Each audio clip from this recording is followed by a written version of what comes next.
Around 50,000 years ago, if you were a mammoth, a saber-toothed cat, or a giant ground sloth the size of a delivery truck, the single most dangerous thing walking the earth wasn't another predator.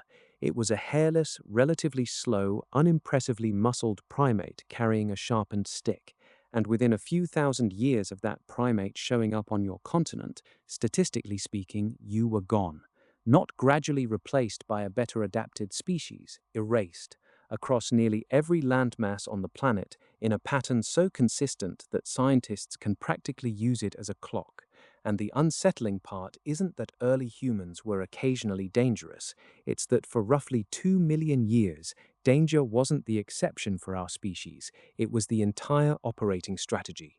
By the end of this video, you'll understand exactly how a species without claws, without fangs, and without any real physical advantage became, by a wide margin, the single most terrifying thing most animals on Earth had ever encountered, and how some of that same behavioral wiring is still sitting inside you right now. Let's start with a claim that sounds almost absurd on its surface. For most of human evolutionary history, our ancestors weren't opportunistic omnivores scraping together whatever they could find. According to a major reconstruction published by researchers Miki Ben-Dor and Ran Bar-Kai at Tel Aviv University, humans functioned as genuine apex predators for roughly 2 million years, obtaining the overwhelming majority of their calories from hunting large and medium-sized animals, not gathered plants. Their evidence comes from multiple independent directions, including stable isotope analysis of ancient human bones, which reveals the specific chemical signature of a diet built primarily around animal fat and protein, and a comparison to the digestive and metabolic biology of modern large predators, which our ancestors' bodies closely resembled. According to Ben Dor, hunting large animals isn't some casual afternoon activity. It requires an enormous depth of specialized knowledge, the same kind lions and hyenas spend years acquiring before they're competent hunters. The sheer volume of large animal remains found at ancient human sites, he argues, is direct evidence of exactly that level of hunting expertise. Here's where it gets genuinely unsettling. If early humans were operating as apex predators for 2 million years, what happened to the animals they were hunting?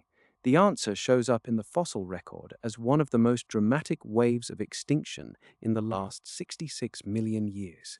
Beginning around 50,000 years ago and accelerating dramatically as humans spread across the globe, at least 161 species of large mammals, birds, and reptiles vanished from Earth. These weren't random extinctions. They specifically targeted megaherbivores, land animals weighing over a ton, the largest and most impressive creatures on the planet at the time. 50,000 years ago, there were 57 species of megaherbivores roaming the Earth. Today, there are effectively none left outside of a small handful in Africa and parts of Asia. Researcher Jens Christian Svenning, who led a major analysis of this extinction wave, points out something crucial. This pattern of loss is unique across the last 66 million years, and it hit just as hard in climatically stable regions as in unstable ones, which strongly argues against climate change being the primary driver. Archaeologists have found something else that argues against climate too. Actual hunting traps built specifically for enormous animals and isotope signatures on ancient spear points confirming exactly which massive creatures were being killed and eaten. And the pattern isn't subtle. It tracks human migration with almost eerie precision. Researcher Todd Suravel, who has studied megafaunal extinction on a global scale, describes the correlation this way. Humans arrive in a new region, and shortly afterward, the largest animals in that region go extinct. This has repeated itself independently on continent after continent as humans spread out of Africa and across the globe.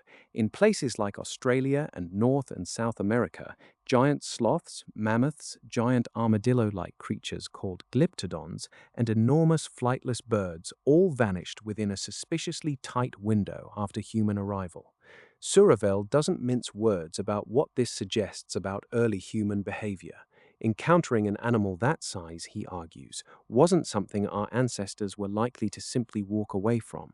A 16-year-old with a spear coming across a giant ground sloth wasn't going to ignore it. It's a strange thing to sit with.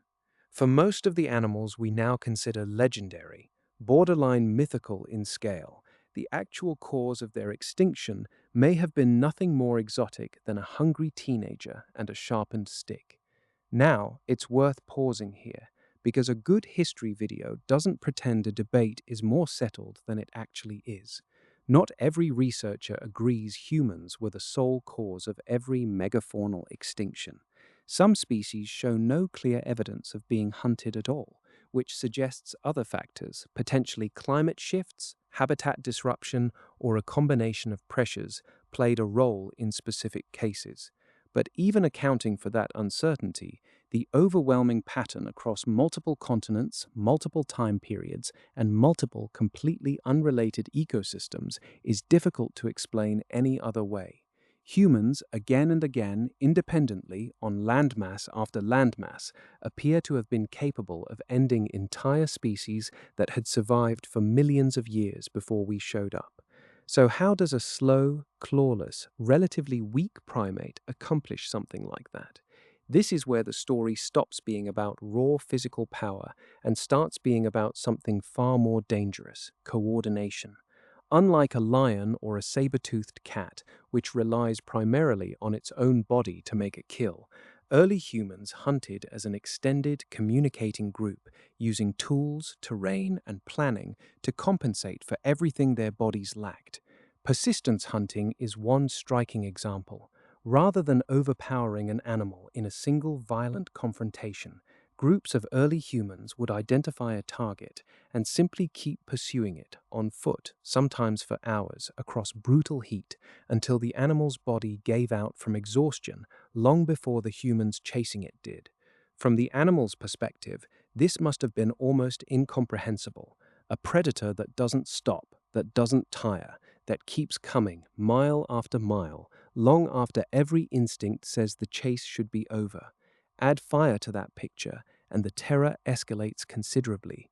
Controlled use of fire gave early humans a tool no other predator on the savanna had ever possessed: the ability to reshape an entire landscape to their advantage.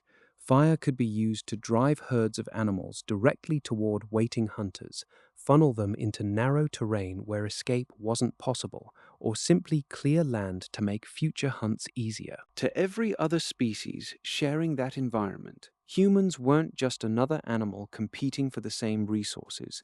They were something closer to a natural disaster with intent behind it, capable of altering the very ground underfoot in ways nothing else in that ecosystem could. Weapon technology only made this more lopsided over time.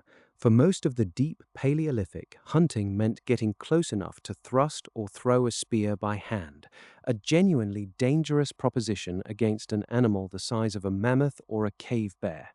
But somewhere around 30,000 years ago, humans began using a device called an atlatl, a spear thrower that acts as an extension of the arm, dramatically increasing both the speed and the distance a projectile could travel. Studies reconstructing the mechanics of atlatl use estimate it could roughly double the effective range and force behind a thrown spear compared to a bare hand, allowing hunters to wound or kill dangerous prey from a distance that kept them meaningfully safer than a close-range attack ever could. Later still came the bow and arrow, pushing that same advantage even further. Every step in this progression follows an identical pattern. Humans weren't getting physically stronger or faster. They were getting better at closing the gap between their own limited bodies and the raw power of whatever they were hunting, whether that prey happened to be an animal or, when circumstances turned that way, another group of humans entirely. There's also something worth understanding about scale here, because a lone early human, stripped of tools and group support, was genuinely unremarkable as a predator. No claws capable of shredding hide, no jaw strength worth mentioning next to a hyena's, no raw speed that could outrun almost anything it hunted. What made the difference was never the individual, it was the group, functioning as a single coordinated unit with shared planning, shared tools, and a shared willingness to commit to a hunt that might take hours or days to conclude. Modern researchers studying group hunting dynamics point out that this kind of extended, cooperative, tool assisted strategy essentially doesn't exist anywhere else in the natural world at this level of sophistication. Wolves and lions cooperate, but nothing hunts with planning horizons, tool preparation, and terrain manipulation on the scale early humans were capable of. In a very real sense, the thing that made early humans terrifying wasn't any single trait. It was the combination of ordinary biology with an extraordinary capacity to organize, communicate, and commit to violence collectively, a combination evolution had never really produced before, and one no other species on the planet was prepared to face. Even our closest relatives weren't spared from this pattern. Neanderthals had already survived in Europe and Asia for hundreds of thousands of years through multiple ice ages, long before Homo sapiens ever arrived on the same continent. Yet within roughly 10,000 years of modern humans spreading into Neanderthal territory, Neanderthals were gone. Researchers still debate exactly why, and disease, climate pressure, and slow interbreeding likely all played some role. But direct competition for the same limited prey, the same caves, and the same hunting grounds against a species that had just spent 2 million years perfecting the art of driving large, established populations of animals into extinction is difficult to leave out of that explanation entirely. If any of this is reframing how you picture early humans, from simple hunter-gatherers scraping by to something closer to the most dangerous coordinated force many ecosystems had ever seen, that's exactly the kind of reframe this channel is built around. And if you want more of it, subscribing means the next one finds you automatically. Because the next part of this story turns from animals to something considerably more uncomfortable, what humans were doing to each other. And it wasn't only other species that had reason to fear early humans. In 1999, researchers examining a cave called Moula Guercy in southeastern France uncovered something that forced a serious reckoning within the field: the remains of 6 Neanderthals, including 2 young children, that had been processed using precisely the same butchery techniques applied to nearby deer carcasses found in the same layer of sediment. Skulls had been skinned and opened, limbs had been deliberately disarticulated at the joints, bones containing marrow were systematically smashed open, while bones without marrow were left intact, exactly the pattern you'd expect from someone extracting every usable calorie from a carcass rather than performing a burial or a ritual unrelated to eating. Lead researcher Alban de Fleur put it bluntly: if the animal remains found alongside these bones represent the leftovers of a meal, that same logic has to extend to the human remains found right next to them. Similar evidence has since emerged at other European sites, including El Cedron in Spain, where more than a dozen Neanderthal individuals showed clear signs of skinning, dismemberment, and even human tooth marks left directly in the bone. This pattern wasn't limited to Neanderthals eating each other either. At Gough's Cave in England, researchers examining 15,000-year-old human remains found cut marks, deliberately fractured bones, and skulls that had been carefully shaped into what appear to be drinking cups, worked with a level of precision that rules out simple accident or animal scavenging. One human bone from the site even bears a set of deliberately engraved zigzag markings cut directly into the bone after the flesh had already been removed, decoration applied, quite literally, in the middle of a cannibalistic act. Researchers remain divided on what exactly drove this behavior at different sites, whether it was a desperate response to extreme famine, a specific funerary tradition, or something closer to a display of dominance over a defeated rival group. But whatever the precise motivation, the physical evidence leaves little room for doubt about what was actually happening. For decades, a comforting assumption dominated the study of prehistoric hunter-gatherers: that organized violence, real warfare, was a relatively recent invention, something that emerged only after agriculture, property, and permanent settlements gave people something worth fighting over. Then, in 2016, researchers led by Marta Mirazon-La at Cambridge published findings from a site called Nataruk, near Kenya's Lake Turkana, that shattered that assumption entirely. Archaeologists uncovered the remains of 27 individuals, including at least 8 women and 6 children, dating back roughly 10,000 years. 10 of the 12 most complete skeletons showed unmistakable signs of violent death: skull fractures from blunt weapons, arrow wounds to the neck and chest, and in one case, a stone projectile point still lodged directly inside a man's skull. One woman, found in the final stages of pregnancy, appeared to have had her hands and feet bound before she died. These weren't people who had fought each other in mutual combat. The pattern of injuries and the fact that bodies were left exactly where they fell rather than buried points toward one specific explanation: a surprise attack by a rival group. Naturuk wasn't an isolated horror story either. An even older site, Jebel Sahaba in Sudan, revealed something arguably more disturbing when researchers re-examined it using updated methods in 2021. Rather than a single violent event, the evidence at Jebel Sahaba, dated to at least 13,400 years ago, pointed to repeated, sporadic episodes of violence, striking the same community again and again over time. A quarter of the injured skeletons showed both healed wounds from earlier attacks and fresh, unhealed wounds from whatever ultimately killed them, meaning many of these individuals had already survived one violent encounter before eventually dying in another. Researcher Isabelle Crevecoeur, who led the reanalysis, concluded this likely wasn't one battle, but an ongoing, recurring pattern of conflict, probably triggered by the same environmental pressures that were also reshaping the region's climate at the time. In other words, organized, repeated violence between human groups doesn't appear to be some byproduct of civilization arriving late in our history. It appears to go back to the very foundation of how nomadic humans survived, competed, and, when resources grew scarce, killed each other.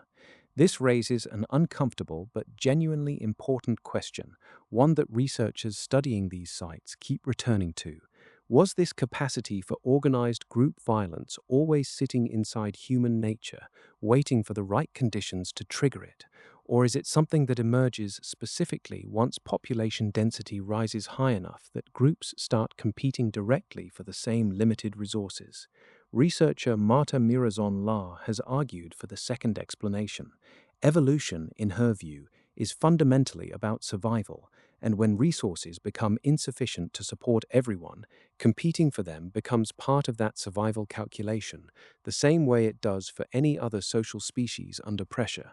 What made Naturuk unusual wasn't that violence occurred, it's that this specific kind of evidence, group conflict among nomadic hunter-gatherers, almost never survives in the archaeological record, since nomadic groups rarely leave permanent burial sites behind the way settled communities do.